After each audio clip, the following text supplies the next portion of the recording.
اس نماز کو پڑھ لینے والا اس کے اور خدا کے درمیان، اس نماز کو پڑھنے والے اور خدا کے درمیان کوئی گناہ باقی نہ رہے گا مگر یہ کہ خدا نے اسے بخش نہ دیا ہو۔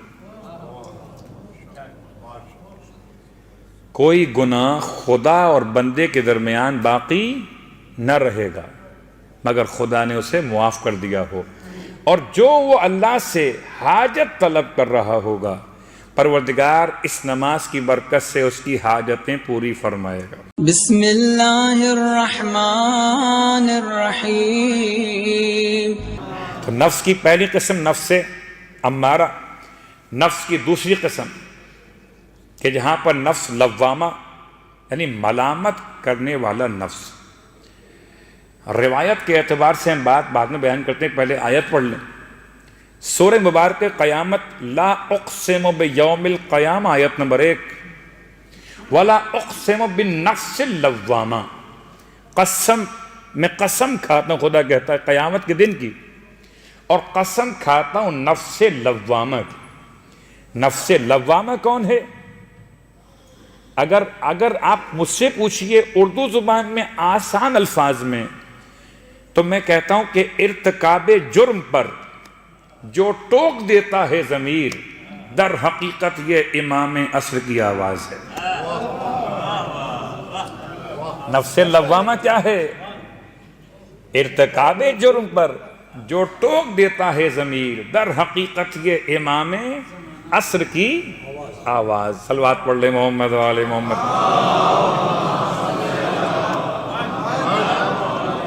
اس کو دیگر علماء نے وجدان اخلاقی کا نام دیا ہے، وجدان اخلاقی۔ اور روایت تفسیر نور الثقلین میں علی ابن ابراہیم نے روایت کو معصوم سے نقل کیا کہ یہاں نفس لوامہ سے مراد حضرت آدم علیہ السلام کی ذات مقدس ہے، کہ حضرت آدم علیہ السلام سے جو ترک اولا کی نسبت قائم کی گئی، اس کی مناسبت سے جب آپ متوجہ ہوئے تو پہلا انسان جو اپنی کوتاہی یا کمی یا ترک اولویت پر متوجہ، وہ کون تھا؟ حضرت آدم۔ پہلا شخص کون ہے جس کے نفس نے اس کی ملامت کی؟ جناب آدم۔ اس اعتبار سے نفس لوامہ جس انسان کو نصیب ہو جائے، اس کا مطلب ہے کہ اب آہستہ آہستہ اس کے لیے وہ منزل قریب آ گئی کہ وہ اندر سے ضمیر کی آواز کو سننے قابل ہو گیا۔ بس یہ یاد رکھیے کہ کبھی کبھی ایسا ہو جاتا ہے کہ آواز اتنی میوٹ کر دی جاتی ہے کہ سمجھ میں نہیں آتا، کال پہ کال آ رہی ہو، آپ اطمینان سے بیٹھے ہیں، آپ کی سماعت بھی درست ہے، پھر بھی نہیں سن رہے آواز۔ کیوں نہیں سن رہے؟ اس لیے کہ آپ نے اس کی آواز میوٹ کر دی ہے۔ اگر انسان نے اپنے ضمیر کی آواز کو میوٹ کر دیا ہے تو پھر نفس لوامہ کی منزل ملنا مشکل ہے۔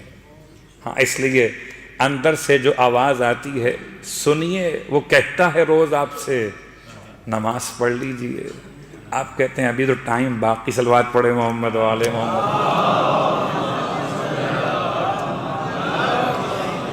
اللہ کے رسول نے دو باتیں بتائیں مجھے اور آپ کو۔ پہلی بات کہ تمہارے نفس رکھے گئے ہیں گروی، ان کو آزاد کراؤ استغفار پڑھ کر، اور تمہاری کمر پہ بوجھ رکھا ہوا ہے اس کو ہلکا کرو سجدوں کو طول دیتے ہوئے۔ اب آئیے، جب سجدوں کے طول دیے جانے کی بات آئی تو ایک نماز آج کی شب کی مناسبت سے اور ایک نماز سرکار ختم یہ مرتبہ صلی اللہ علیہ وآلہ وسلم کے نام سے۔ ویسے تو ہر شب کی نماز مخصوص بیان کی اور اس کا طریقہ بھی اللہ کے رسول نے عنایت فرمایا۔ آج کی 2 رکعت نماز، شب پنجم 2 رکعت نماز، نیت اس شب کی نیت سے، طریقہ نماز کی ادائیگی کا کہ ہر رکعت میں الحمد کے بعد 50 مرتبہ سورہ توحید کی تلاوت، 50 مرتبہ سورہ توحید کی تلاوت، اور نماز مکمل ختم کرنے کے بعد 100 مرتبہ درود آل محمد کی تلاوت، اور اس کے بعد ایک دعائے مختصر ہے جسے ضیاء الصالحین میں درج کیا گیا، جو آپ کے یہاں دستیاب ہے اس مسجد کے اندر بھی۔ خیر بات بڑی آسان ہے، اب دل یہ چاہتا ہے کہ اس نماز کو اللہ کے رسول نے بیان کیا، لیکن سید ابن طاووس علیہ الرحمہ نے روایت کو نقل کیا اپنی دعاؤں کی کتاب میں۔ ایک شخص ہے جو بخدمت امام علی رضا علیہ السلام پہنچا ہے، اللہم صلی اللہ علیہ وسلم، اور امام کی بارگاہ مقدس میں سوال کرتا ہے مولا سے، مولا مجھے نماز جعفر تیار کا طریقہ بتا دیجئے، نماز جعفر تیار کا طریقہ بتا دیجئے۔ سوال کس سے کر رہا ہے؟ امام سے۔ امام نے جواب دینا، کیا جواب دینا ہے کہ نماز جعفر تیار کیسے پڑھی جاتی ہے، مگر امام نے جواب دینے کے بجائے ایک توجہ کی انداز میں ایک تنبیہ کے طریقے پر آپ نے ارشاد فرمایا، تم آخر نماز رسول خدا کیوں نہیں پڑھتے؟ عجیب جملہ ہے۔ ارشاد فرماتے ہیں کیا اللہ کے رسول نے نماز جعفر تیار نہیں پڑھی تھی؟ اور کیا جعفر تیار نے رسول خدا کی نماز نہیں پڑھی تھی؟ ایسا کیسے ہو سکتا ہے؟ اصلاً جعفر تیار کی اپنی کوئی نماز نہیں ہے، یہ نماز بھی اللہ کے رسول نے عطا کی ہے، تو اس کا نام بھی نماز رسول خدا ہی ہے، تو جعفر تیار کو عطا کی گئی تو آپ کے نام سے منسوب ہو گئی۔ تو کیا نماز جعفر تیار جو تم پوچھ رہے ہو، کیا اس نماز کو پیغمبر نے نہ پڑھا ہوگا؟ کیسے ممکن ہے جو ایک بچے کو میٹھا کھانے سے منع کرنے سے پہلے 2 دن خود میٹھا چھوڑ دیں اور پھر تلقین فرمائیں، وہ ایسی تلقین کسی نماز کی کیسے کر سکتے ہیں جو خود نہ پڑھ رہے ہوں؟ صلوات پڑھے محمد و آل محمد، ممکن نہیں۔ اور حضرت جعفر تیار کا مقام اتنا بلند کیسے ممکن ہے کہ رسول خدا کی نماز انہوں نے نہ پڑھی ہو؟ یعنی 8ویں امام کے دور تک لوگ ایسے تھے کہ نماز جعفر تیار تو جانتے تھے، نماز رسول خدا نہیں جانتے تھے۔ 8ویں امام کے دور کی بات تو آج تو 12ویں امام کا دور ہے۔ اگر آج کوئی نماز جعفر تیار کو ڈھونڈ رہا ہو تو اس کے لیے یہ روایت واقعاً قابل توجہ ہے۔ کبھی زندگی میں، کبھی سال میں، کبھی مہینے میں، کبھی کوئی موقع ملے تو نماز رسول خدا پڑھیے۔ گرچہ یہ بہت مشہور نماز ہے، لیکن اس لیے بیان کر رہا ہوں کہ شاید اس مجلس کی برکت سے کوئی ایک مومن یا مومنہ اپنی پوری زندگی میں اب تک اگر نہ پڑھی ہو تو کم از کم 1 مرتبہ رسول خدا کی نماز پڑھ لے، اس کی نماز ہم سب کی شفاعت کا باعث بن جائے گی۔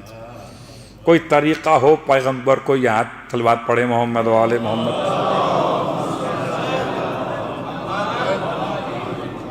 امام فرماتے ہیں جب راوی نے پوچھا مولا بتائیے اچھا وہ نماز کون سی ہے، وہ نماز رسول خدا کون سی ہے؟ آپ فرماتے ہیں 2 رکعت نماز ہے، یہ نماز 2 رکعت ہے، اور 2 رکعت نماز میں سورتوں کی پابندی نہیں ہے۔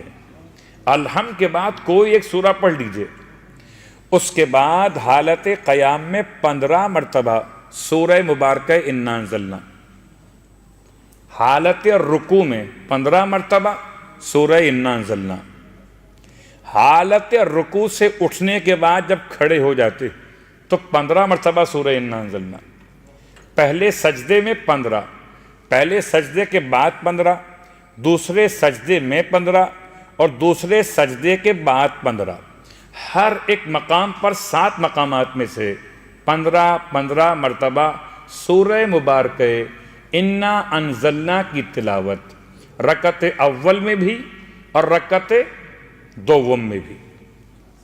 یہ دونوں رکعت ملا کر نماز مکمل ہو جائے گی، نماز کا نام ہوگا رسول خدا کی نماز۔ ویسے تو میں حیران ہوں کہ کیا جملہ کہوں. میں نے کل بھی ایک بات کہی تھی، ہر نماز رسول خدا ہی تو ہے. وہ نماز کہاں سے لائی ہے جو رسول خدا کے علاوہ. صلوات پڑھے محمد و آل محمد. ہر نماز. لیکن پھر وہی سوال آتا ہے کہ یہ بتائیں مولانا اس کے پڑھنے سے کیا ملے گا، اس کے پڑھنے سے ملے گا کیا؟ تو آئیے دو جملے استعمال کی روایت نے، دو باتیں اس نماز کی برکت کے طور پر ہیں. اس نماز کو پڑھ لینے والا اس کے اور خدا کے درمیان، اس نماز کو پڑھنے والے اور خدا کے درمیان کوئی گناہ باقی نہ رہے گا مگر یہ کہ خدا نے اسے بخش نہ دیا ہو. کوئی گناہ خدا اور بندے کے درمیان باقی نہ رہے گا مگر خدا نے اسے معاف کر دیا ہو. اور جو وہ اللہ سے حاجت طلب کر رہا ہوگا پروردگار اس نماز کی برکت سے اس کی حاجتیں پوری فرمائے گا. اللہ اکبر. تو اگر انسان کبھی زندگی میں موقع ملے، کبھی انسان کی توجہ ہو، تو کم از کم نماز جعفر طیار تو بہت پڑھتے ہیں، کبھی نماز رسول خدا صلی اللہ علیہ وآلہ وسلم بھی پڑھ لیجئے.